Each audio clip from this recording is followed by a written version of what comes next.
I want you to know that I absolutely love making slideshows for families because it's one of the things with the funeral that provides a huge amount of value during the services and a huge amount of value after the services are over for years and years after. So a lot of people make collages. That was like the norm forever. They're beautiful, especially when you use scrapbooking items. It's great. But if you don't use scrapbooking tape, you're taking precious physical photos and you are potentially ruining them. Sometimes certain tapes will rip them off, and it's a physical task that you're giving yourself as a bereaved family, a physical task to do. And it's more fun when it's not a stressful time. We don't want to add stress. So a slideshow is a great way to get photos to your funeral director digitally. And it's very, very easy. You can include other family members, and that's always wonderful because if you're the one person planning a funeral, you don't want to be the only one with all the tasks. So have everyone share photos, and guess what? You're not going to know every single photo that's in the slideshow. And all of these photos, almost every photo, whether it's just a family or landmarks or old houses, it's going to spark conversations at the wake. People are going to walk around the wake, whether they hear the music that you have playing in the slideshow, they are going to be sparked by memories with all of these photos. I always love too when people add photos of their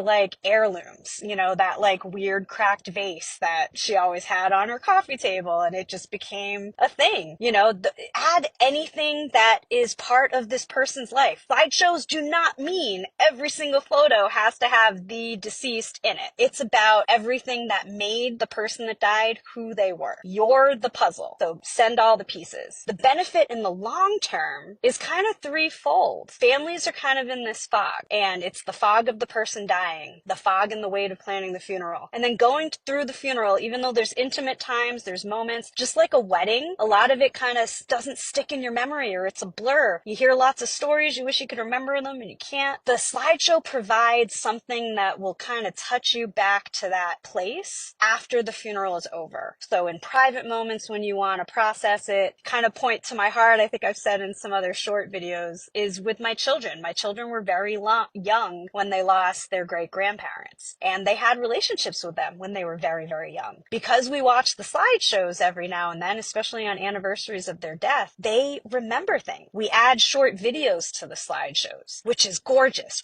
If the audio's weird and there's a lady talking in the background about where the bathroom is, we don't have to use the audio from the clip. We can keep the music from the slideshow going and just see the image of the deceased laughing. I mean, it's beautiful. And a lot of people don't know that if you have, especially an iPhone, there's live photos, and you have tiny little videos built in to all of your live photos without even knowing it. And they're short. You just have to like hold your finger on it, and I think it says save as video. And then you just upload that to your funeral director, and they're beautiful. It's just a little bit of movement. So the slideshow can do so much for the service. It can bring people at the wake together. It can spark memories and stories. And then for the family forever, it stays on the funeral home's website, on the obituary page, and it can be shared by the family whenever they want to recontemplate, and it can be shared by all the loving people around the world that couldn't get here to the funeral.